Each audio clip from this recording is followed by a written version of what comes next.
श्री स्वामी समर्थ. जय शंकर. स्वामी आपल्याला नेहमी सांगत असतात की तुझे कर्म प्रामाणिक ठेव.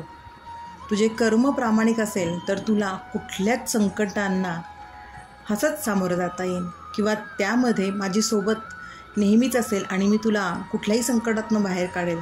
का तर तुझे कर्म चांगले असतील, कर्म प्रामाणिक असतील.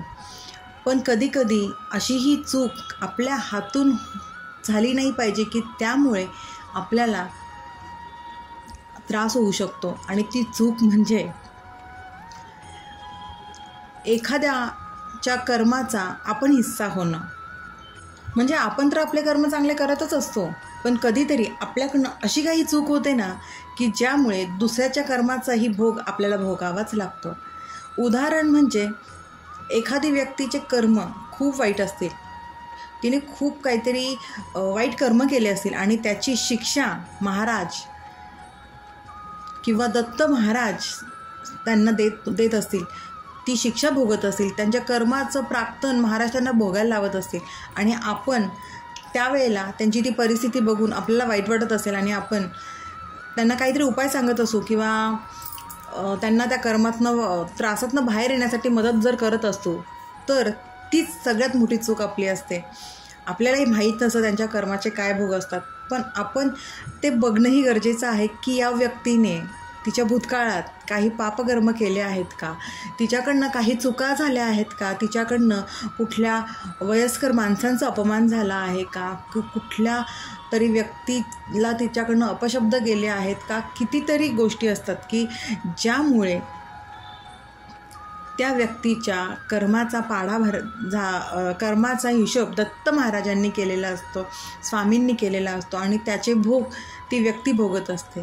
त्यावेळेला आपण महाराजांच्या त्या नियतीमध्ये, त्या चक्रामध्ये ढवळाढवळ नाही करू शकत आणि याच गोष्टीचा त्रास आपल्याला होऊ शकतो आणि ह्याच गोष्टीचे भोग आपल्यालाही भोगावे लागतात.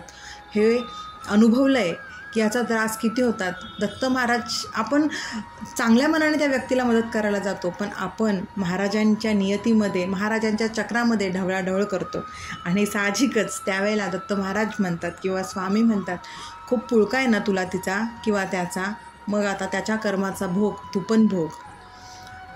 त्यामुळे आपण कधीही कुणालाही मदत करत असू ना, जर त्याची वाईट परिस्थिती असेल, त्याचे कर्म असतील, खूप अडचणीतनं तो सुटतच नसेल, उलट खोलात जात असेल, त्यावेळेला आधी त्याचा भूतकाळ तपासून बघणं गरजेचं आहे.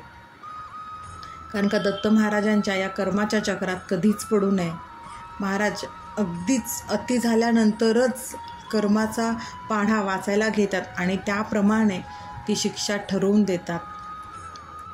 आपण चांगल्या मनाने जर एखाद्याला सेवा दिली किंवा उपाय दिला किंवा काहीही मदत दिली आणि त्याच्या कर्माचा प्रारब्ध किंवा त्याच्या कर्माचे थोडे तरी भोग आपल्या वाट्याला आले तर ते थोडे का होईना आपल्याला भोगावेच लागतात. आणि यावेळेला आपल्याला दत्त महाराजांशिवाय पर्याय नसतो किंवा स्वामींशिवाय, आपल्या गुरूंशिवाय पर्याय नसतो.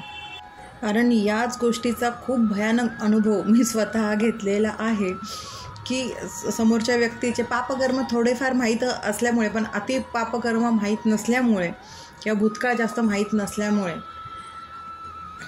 थोडीफार जी सेवा सांगितली असेल त्यामुळे थोडा का होईना त्या कर्माचा हिशोब हा द्यायला लागला. पण महाराजांनी, दत्त महाराजांनी कुठलाही त्रास न होता ही शिकवण दिली की समोरच्या व्यक्तीला जर मी कर्म भोगायला लावतोय तर त्यामध्ये तुम्ही कोणीही ढवळाढवळ करू शकत नाही.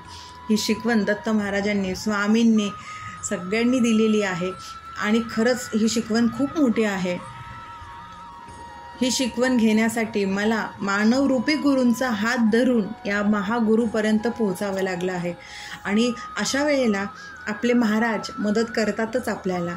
कारण आपली श्रद्धा तेवढी भक्कम असायलाच हवी, आपली श्रद्धा तेवढा, आपली विश्वास तेवढा दृढ असायलाच हवा की स्वामी परीक्षा बघा, तुम्ही मला शिकवतायत ना, शिकवा तुम्ही, पण माझा बोट मात्र सोडू नका. आणि त्यावेळेला महाराज कुठल्या ना रूपात आपल्यासोबत येतात. दाखवत नाहीत ते सोबत आहेत, पण ते येतात.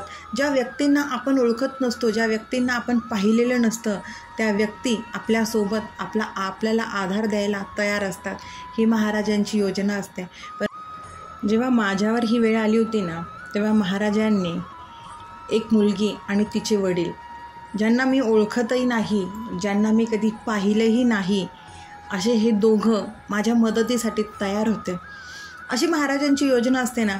फक्त विश्वास अजिबात कमी नाही झाला पाहिजे. आणि महाराजांनी मला आत्ता ही शिकवण दिली की दुसऱ्याच्या कर्माचा भागीदार व्हायचं नाही.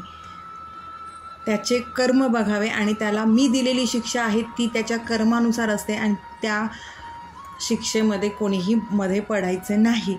ही महाराजांनी मला दिलेली शिकवण आहे. आत्ता दत्त महाराजांनी दिलेली शिकवण आहे.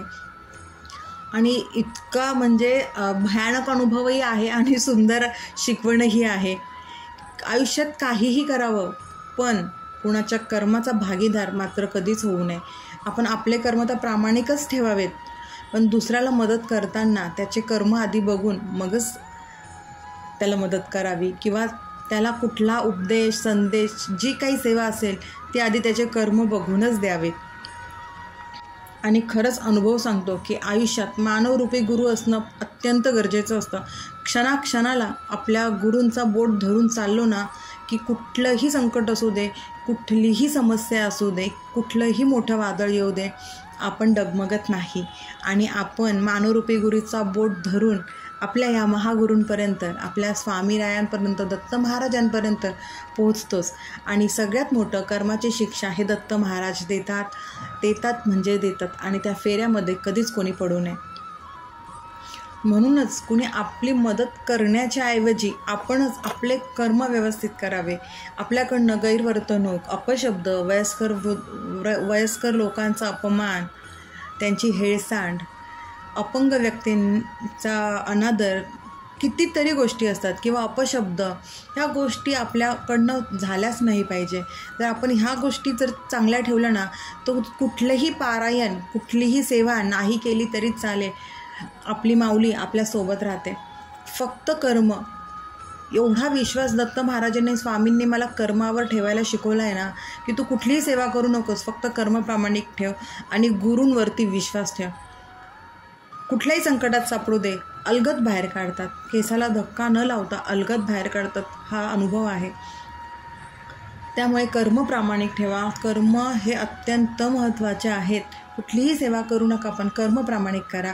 दत्त महाराज सगळ्यातनं बाहेर काढतील. स्वामी नेहमी सोबत राहते. स्वामींवर, दत्त महाराजांवर, शंकर महाराजांवर श्रद्धा ठेवा अपरंपार. आयुष्यात कधीही होऊन देणार नाहीत हे आपली हार. खरंच त्यांच्यावर श्रद्धा ठेवली ना, आयुष्यात आपली कधीच हार होणार नाही. त्यामुळे आपले कर्म प्रामाणिक ठेवा आणि आपल्या स्वामींवरती विश्वास आणि श्रद्धा अतिशय दृढ ठेवा. आणि आयुष्यात ही चूक मात्र कधीच करू नका की दुसऱ्याच्या कर्माचा भागीदार होऊ नका.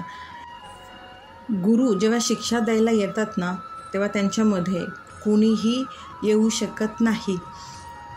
हा ब्रह्मांडाचा नियम आहे. त्यामुळे हा नियम भंग न करता आपण आपले कर्म प्रामाणिक करावेत आणि आपल्या स्वामींचा आशीर्वाद आपल्यासोबत नेहमी असावा हीच प्रार्थना करावी. आणि त्यासाठी आपले स्वामी, आपले शंकर महाराज, आपले दत्त महाराज, हे सर्व ज्यांना कोणाला तुम्ही मानत असाल ते आपल्यासोबत राहण्यासाठी त्यांच्यावरचा विश्वास तेवढा आपला प्रामाणिक आणि दृढ असायला हवा. स्वामींची ही एकच शिकवण लक्षात ठेवा. स्वामी नेहमी म्हणतात, भक्तियोगापेक्षा तुझा कर्मयोग अधिक मोठा असतो. त्यामुळेच आपण आपले कर्म प्रामाणिक ठेवावे. श्री स्वामी समर्थ. अशक्य ही शक्य करतील स्वामी.